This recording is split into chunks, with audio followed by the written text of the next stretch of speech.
আসসালামু আলাইকুম, সবাই কেমন আছেন? আশা করি সবাই অনেক অনেক ভালো আছেন। আলহামদুলিল্লাহ, এই যে আমার পিকনিক শেষ, মানে রান্না বান্না সবকিছু শেষ, এখন খাওয়ার পালা। অনেকে খাইয়া ফেলিছে, এই যে আমার ছাড়িয়া কিন্তু খাইয়া ফেলিছে। আমার ডাকে সাথে কি করবো, খাইয়া দিছে আগে ভাগে ডাকে নি আমার শেষে আমার এসে খাওয়ার পালা। তো খাইয়া দেখি কেমন হচ্ছে তরকারিটা। দাও ভাত দাও।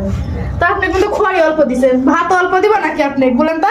ভাত কম দিবে, নাহলে দিও না, চলে আসো এমনি বাটা বাটা রান্না খাই গে। না তা করবো কেন, দেখুন কতগুলা ভাত তো লাগবে না, তো লাগবে না, এগুলো আমি আগে খাই। ডিমের বেলা কি করবো, ডিম অল্প অল্প দেওয়া লাগবে। আমার যেমনি ছাড়িয়া খাচ্ছে সেমনি দেখে না, এখন আমার খাবার তুলে খাওয়াই না লাগিচ্ছে। এটাই ভালো, বড় যাও সম্মান করে খাওয়াতি। ঝগড়া করি আসাই করি, ওরা তো মজার ঝগড়া।